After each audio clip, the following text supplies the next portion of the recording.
Title: The 2.4 Billion Glass Phantom.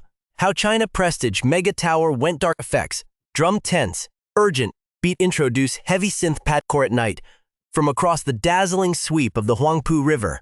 You don't even need an insider report to audit the books. You can read this mega project's financial disaster with your own two eyes. Look at the skyline. The Shanghai Center Tower piercing the clouds at 632 meters tall, 128 stories of engineering perfection, the absolute crown jewel of the Lujiazui financial district. It is a structure engineered to be the ultimate symbol of global economic dominance. SVX, Riesing Wush, stood an audio cut. For years after its grand ribbon cutting, when the sun dipped below the horizon, massive, sweeping bands of that hyper-futuristic glass tower simply went completely dark, floor after floor, section after section. Total, pitch-black silence. No glowing office grids, no midnight tech workers, no corporate logos humming against the glass, no tenants, and absolutely zero revenue. This is a megastructure that consumed a staggering 14.8 billion yuan, over $2.4 billion to construct. A sovereign-backed trophy asset funded by a consortium of the wealthiest municipal state-owned enterprises in the country. It won nearly every international architectural and structural engineering award in existence. Yet, for a devastatingly prolonged operational window, it completely failed to do the one foundational thing every commercial skyscraper on Earth is built to do: fill its floor plates with paying corporate clients. To truly comprehend how this engineering masterpiece became a commercial phantom, you have to look past the glossy real estate brochures and examine the high-stakes urban warfare that birthed it. Go back to the early 1990s. The Pudong district, the massive expanse east of the river, was nothing but a marshy patchwork of low-tier warehouses and agricultural farmland. Then came the historic economic reforms, and with them, an uncompromising master plan. This muddy riverbank would be transformed into Lujiazui, China's absolute answer to Wall Street. At the dead center of that blueprint sat three sacred ultra-prime plots of land. They were explicitly reserved for a trio of super-tall towers that would chronologically announce the country's financial arrival to the global stage. The Jin Mao Tower, completed in 1999, a soaring nod to traditional pagoda geometry. The World Financial Center, finished in 2008, the massive bottle-opener tower that pushed structural limits. The third plot, the most critical, tallest, and final piece of the triad. That plot waited 15 agonizing years for the perfect moment. And right here is the very first entry in our investigative file. Because in the world of high-stakes infrastructure, who signs the checks dictates exactly how a project dies. This supertall was not built by a nimble private developer betting its own equity and answering to ruthless market margins. It was conceptualized and executed by a heavy-duty alliance of municipal state-owned entities, with capital flowing directly from local government-backed investment vehicles.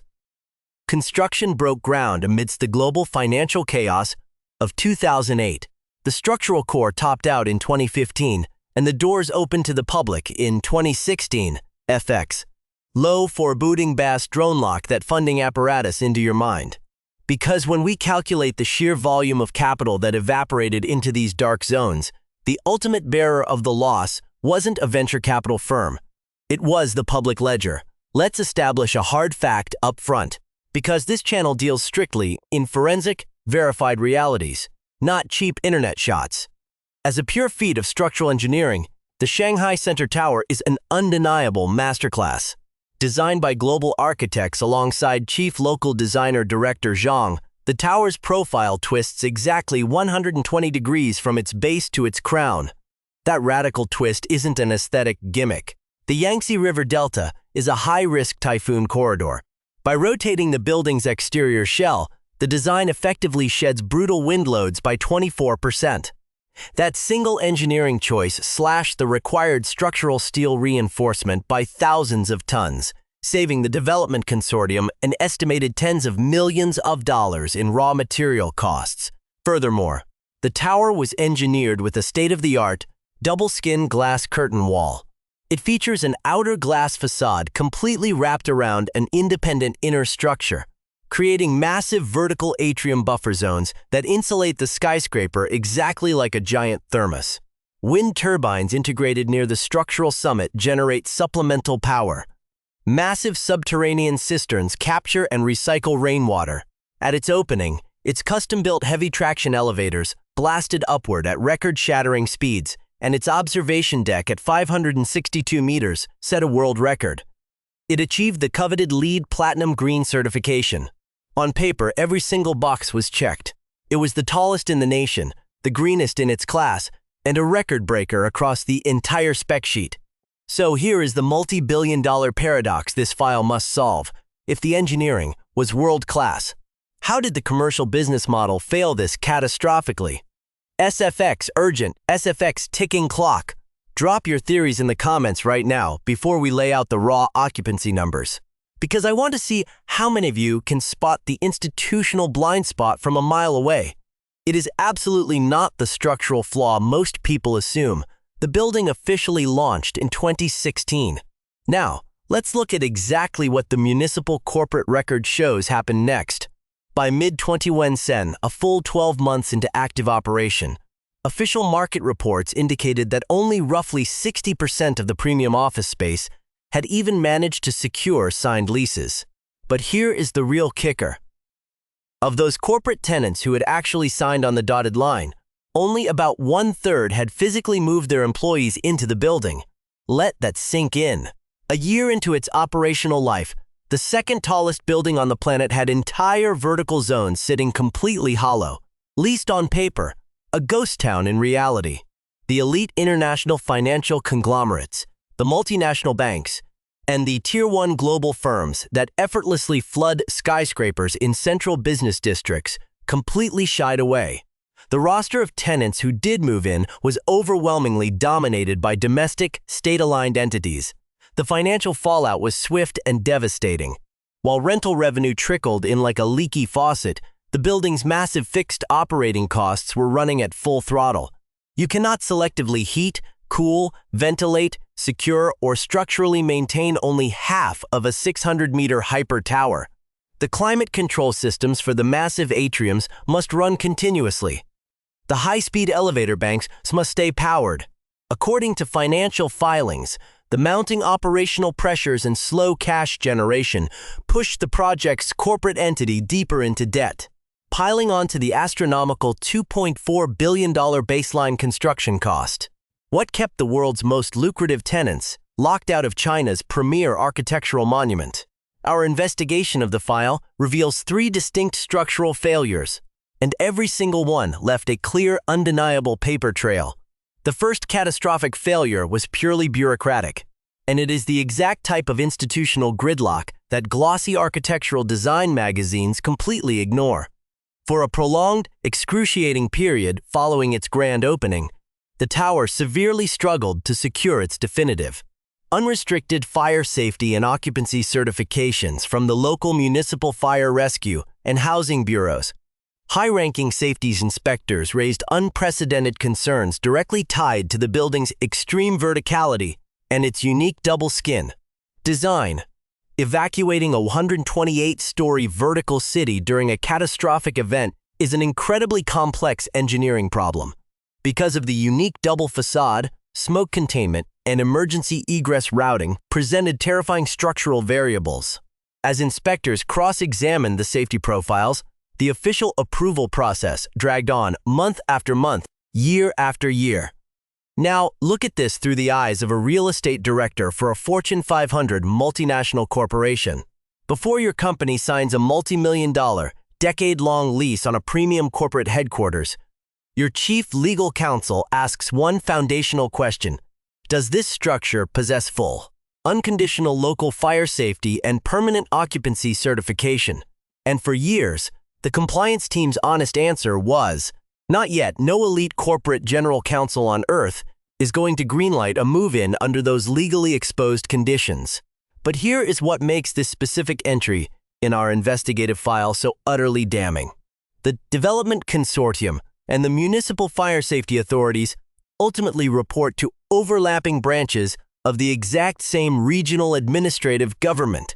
The city apparatus that envisioned, backed, and funded the monument was functionally the same city apparatus that refused to certify its safety mechanics. This wasn't an engineering failure. It was a severe institutional coordination failure. And the market reacted with absolute coldness. SFX, low industrial rumble, the sound of pneumatic drills, and heavy machinery, feeding into a growing acceleration audio track. To understand the terrifying physical reality of building at this scale, we have to look at the raw, unforgiving geography of the Yangtze River Delta. This is where the brilliant architectural renderings collide head-on with physics, soil mechanics, and the sheer weight of millions of tons of concrete. Let's look at the second entry in our file, the engineering chronology, and the invisible crisis that began unfolding before the tower even reached its halfway mark. Shanghai is built on a soft, muddy delta plain.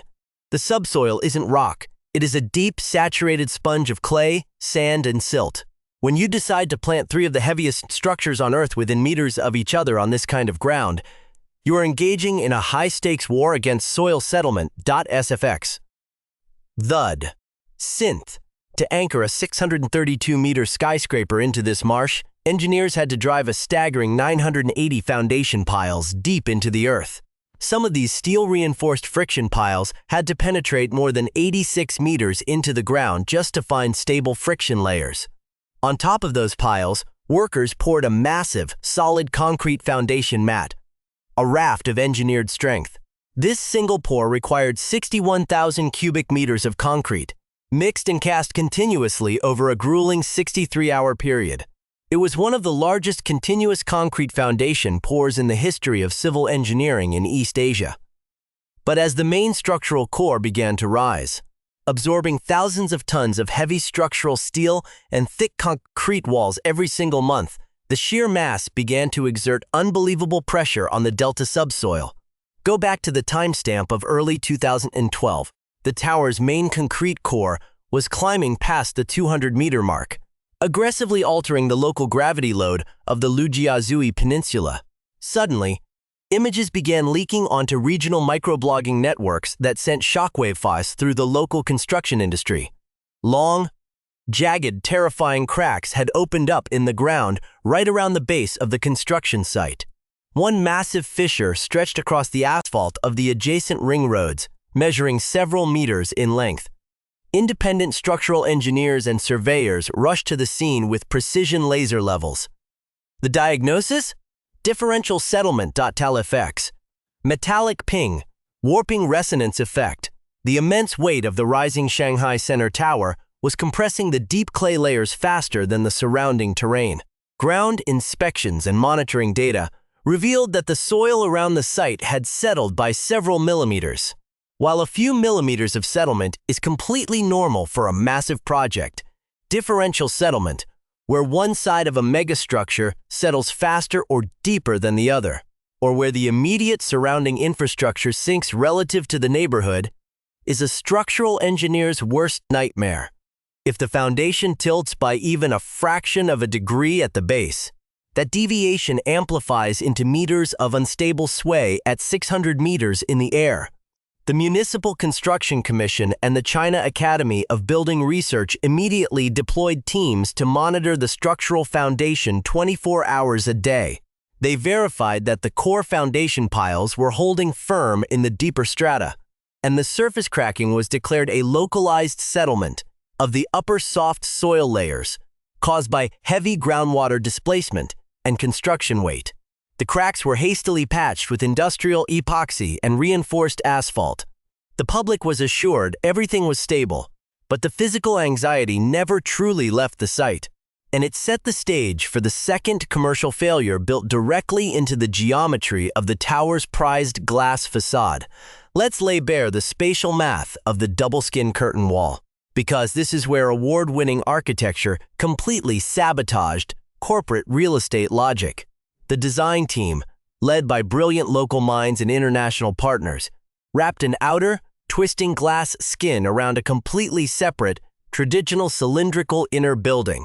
This created 9 distinct vertical zones, each separated by a massive soaring atrium. On a blueprint, these atriums are breathtaking. They act as public sky gardens, filled with natural light insulated air, and views that overlook the entire municipality. But corporate real estate directors don't rent architectural philosophy.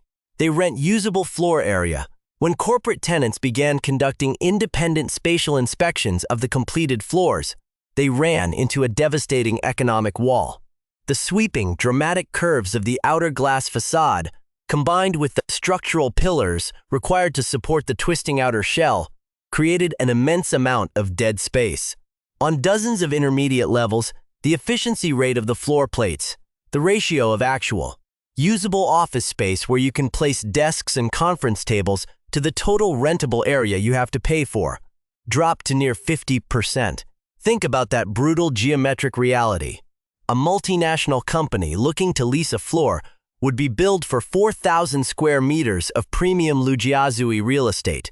But when their office designers tried to lay out the floor plan, they discovered they could only efficiently utilize about 2,000 square meters of it. The rest was a sweeping curved void, a vast expanse of empty, dead zone air between the inner functional wall and the outer window line. Worse still, commercial lease structures in premium financial districts are priced on gross rentable area, not net usable area. The developers were demanding top-of-the-market rental rates, premium yuan per square meter, to recoup their massive 14.8 billion yuan construction debt. They argued that the LEED Platinum Green credentials, the high-speed elevators, and the prestige of the address justified the cost. But the market's response was absolute silence. Corporate tenants quickly realized that if they moved into the older, traditional square plate towers next door, like the Jin Mao or neighboring financial plazas, they would get near 80 to 90% floor plate efficiency. In those buildings, every single square meter they paid for could hold a desk, a server, or a revenue-generating employee.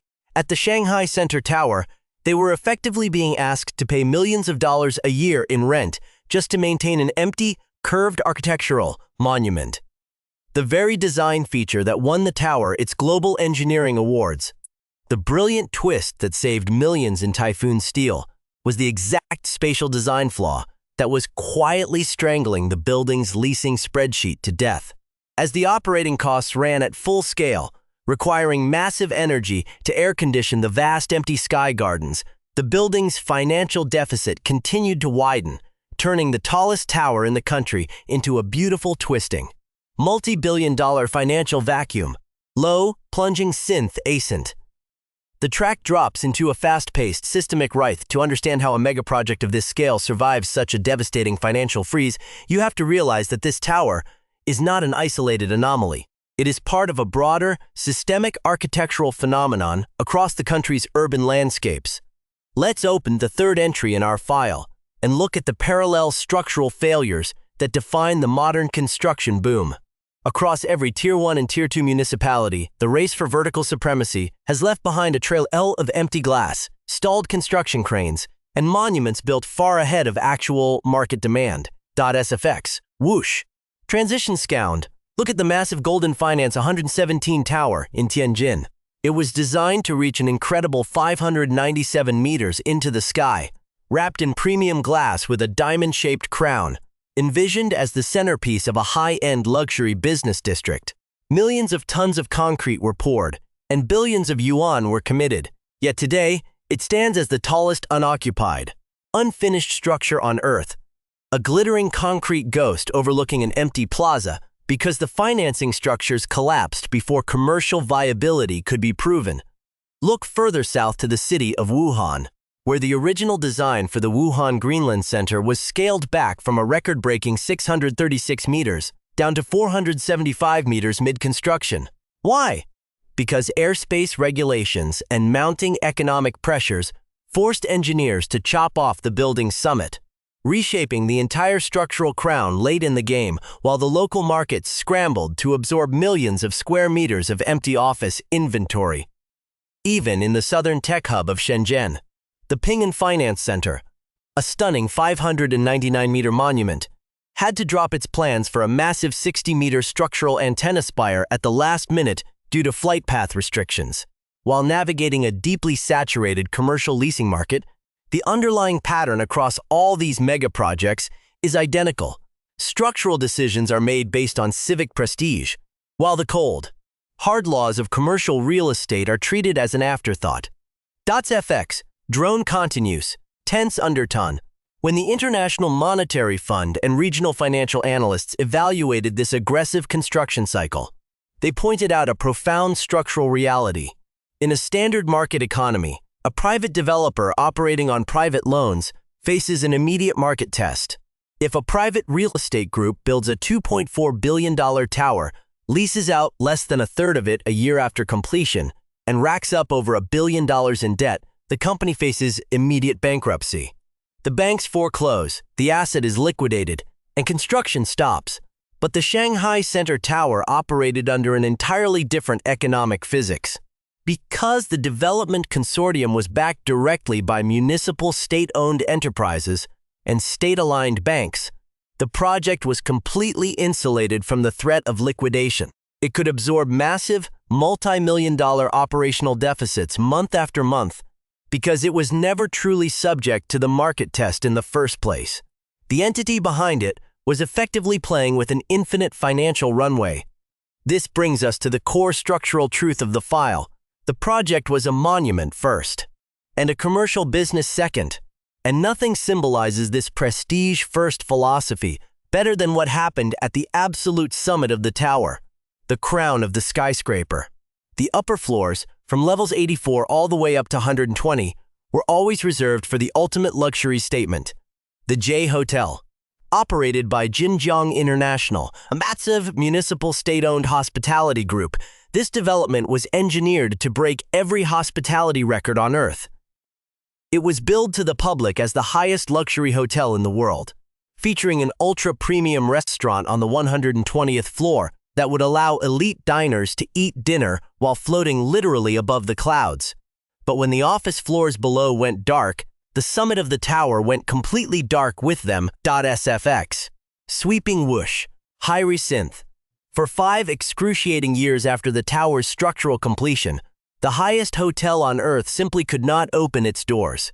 Year after year, while the lower observation decks spun their elevators for tourists, the top floors remained an unfinished, silent void of bare concrete and exposed wiring. The engineering required to fit out a luxury hotel at 500 meters in the air is notoriously difficult. Every single marble slab, every premium glass pane, every commercial kitchen appliance, and every luxury bathtub had to be transported up custom freight elevators under strict weight and balance protocols.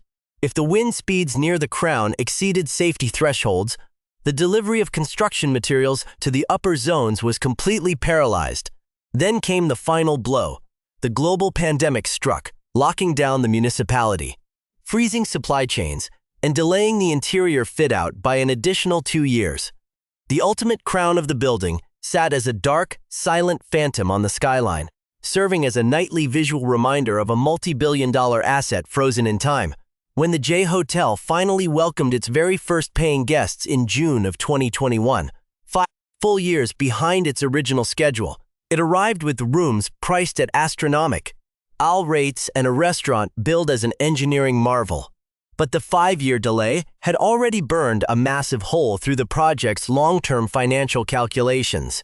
In the world of premium real estate, a 5-year delay on your flagship, high-margin asset isn't just an inconvenience.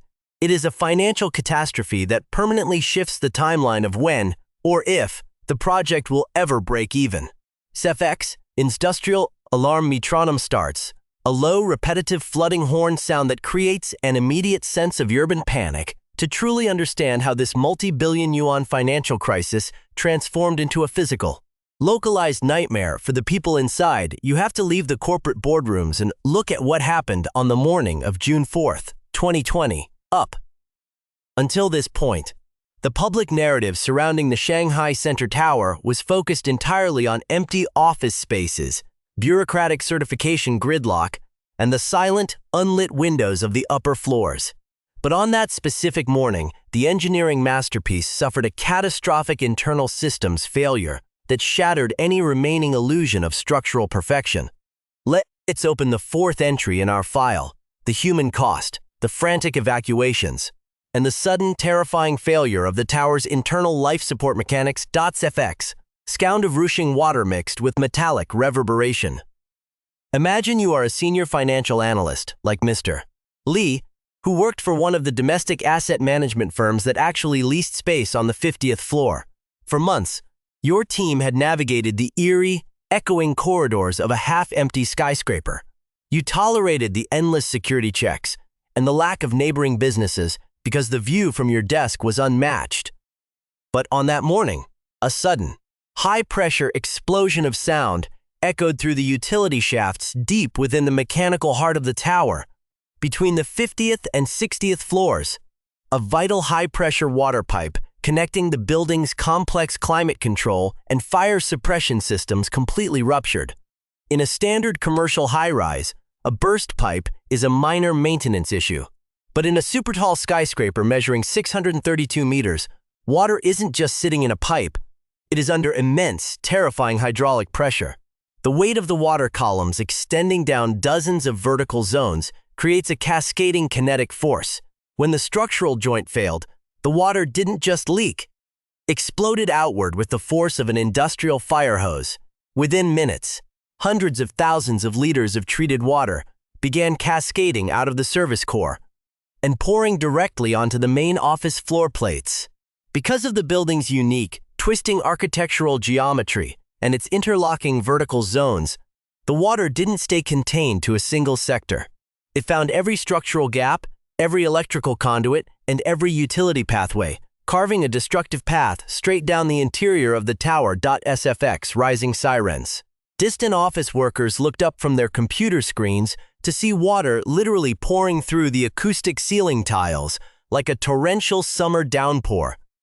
Video footage captured by terrified employees on their smartphones, which immediately began flooding local social media networks before being flagged, showed a scene of absolute chaos. Massive sheets of water slammed down over premium leather office furniture. High-end server racks housing sensitive financial data began short-circuiting in explosions of blue sparks. Plaster ceilings saturated with moisture collapsed directly onto office desks. The sweeping, curved glass windows that were engineered to withstand Category 5 typhoons were now framing interior waterfalls. The building's automated emergency management systems immediately kicked into survival mode. Power grids across dozens of floors were cut to prevent catastrophic electrical fires, plunging large sections of the tower into sudden darkness. The ultra-high-speed elevator banks, the pride of the project's engineering spec sheet, were instantly frozen at their nearest safe zones to prevent their sophisticated electrical traction motors from being ruined by descending water. For hundreds of employees like Mr. Lee and his colleague, Ms. Chen, the sudden loss of elevators meant facing the ultimate super-tall nightmare, an immediate, manual evacuation down the emergency concrete stairwells. Think about the sheer physical panic of that moment. You are trapped 50 stories in the air. The lights are out. The public address system is echoing through the concrete core, and as you push open the heavy fire doors into the escape stairs, you find yourself stepping into a rushing stream of water. Employees had to form human chains, gripping the cold steel handrails as they descended flight after flight of stairs in wet, slick conditions. The concrete stairwells acted as natural amplifiers for the sound of rushing water and echoing shouts. For older workers and those unaccustomed to extreme physical exertion, descending dozens of flights of stairs under emergency conditions was an exhausting, terrifying ordeal. Debris from ruined office ceilings and floating corporate documents washed down the steps alongside them. Down at the base of the tower, in the massive multi-story office lobby, the scene was just as devastating. The pristine, premium stone floors that had cost millions of yuan to polish were completely submerged under centimeters of muddy, debris-filled water. Maintenance crews scrambled with industrial pumps and wet vacuums, but they were completely overwhelmed by the sheer volume of the deluge coming from above. Outside on the streets of Lujiazui, emergency vehicles from the Municipal Fire Rescue Service lined the avenues, their flashing lights reflecting off the darkened glass facade. Hundreds of evacuated office workers stood on the wet pavement, looking up at the multi-billion yuan monument to economic strength as water literally leaked out of the exterior joints of the glass curtain wall. The financial damage from this single operational failure was staggering. Millions of yuan worth of sophisticated computing infrastructure, specialized trading terminals, and premium interior office fit-outs were completely ruined within a matter of hours. Several domestic firms were forced to halt operations entire teams ceased to temporary flex spaces across the river in older, more reliable commercial districts. The building's operating entity quickly issued official statements, assuring the public and the Municipal Housing Bureau that the source of the leak had been successfully isolated, repairs were underway, and rigorous structural integrity inspections were being conducted across all 128 floors. They emphasized that the structural integrity of the core tower was completely unaffected, and that the incident was an isolated mechanical failure. But in the high-stakes world of premium commercial real estate, the physical damage to the interior was nothing compared to the catastrophic damage done to the building's reputation. For years, the Shanghai Center Tower had fought against the perception that it was a hollow, troubled project plagued by bureaucratic delays and inefficient layout designs.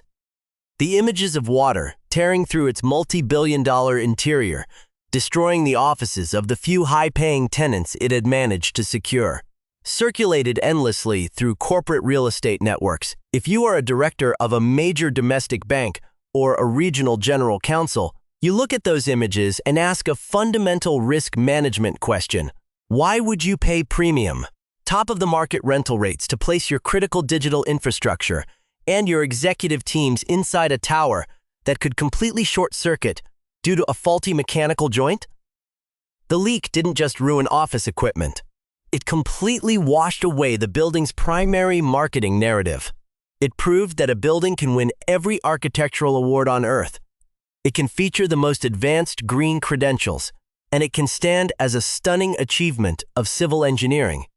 But if its internal institutional management, construction oversight, and quality control systems fail, it remains an incredibly volatile, high-risk environment for the businesses that are supposed to keep it alive. SFX, the musical track, drops the urgent attack. A slow, melancholic, elegiac ambient that takes over when you zoom out from the leaking glass plates and look across the entire municipality. You realize the ultimate entry in this MISE file isn't about a single plumbing joint or a single economic downturn. It is about a structural philosophy that has reshaped the entire geography of modern urban development. Let's close the file on this multi-billion yuan enigma and state the investigative findings plainly. The Shanghai Center Tower did not fail as a piece of civil engineering. Let us be absolutely clear about that. The structure stands. It elegantly twists against the horizon. It has successfully absorbed the brute force impact of seasonal typhoons, and its foundation piles continue to anchor its immense weight deep into the delta clay. As a pure statement of what human beings can design and construct, it remains one of the greatest technical achievements of the modern century. FX. Low Cassandra-style drone. Instead, it failed as a commercial business. It failed in fundamental, quantifiable ways that were visible on the financial spreadsheets long before the first foundation pile was driven into the Lujiazui mud. It built floor plates that sacrificed up to 50% of their usable workspace to satisfy an architectural silhouette. It entered an institutional certification process that its own overlapping municipal authorities could not easily navigate. It insisted on holding out for premium, record-setting rental rates while a tidal wave of new commercial office space was already flooding the surrounding districts. And it relied on a flagship luxury asset at its crown that suffered a devastating 5-year operational delay. Behind every single one of those decisions sits the exact same underlying mechanism, a funding model where the planners writing the astronomical checks were completely insulated from the market realities of generating an immediate commercial return. When prestige drives the pro forma, when a project is greenlit primarily to build a monument first and figure out who will pay rent second, the laws of financial gravity do not disappear. They are simply deferred. The immense operational costs of maintaining a 632-meter vertical city must be paid every single day, whether the windows are illuminated by corporate activity or wrapped in total, silent darkness. This leaves us with the ultimate question, and I genuinely want the comment section's verdict on this file. Is the Shanghai Center Tower a true structural failure, or is an iconic national landmark allowed to absorb massive financial deficits the exact same way a public museum, a high-speed rail line, or a civic monument does?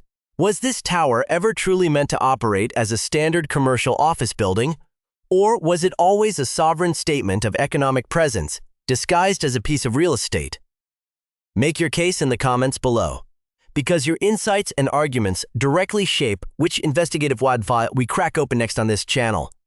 If institutional coordination failures, hidden design traps, and multi-billion-dollar crises inside iconic modern skyscrapers are your kind of story, the file on another massive structural anomaly is already open right here. Every single real estate collapse has a massive cost. Every single cost leaves a definitive paper trail, FX. Final sweeping whoosh ascent. We open the file.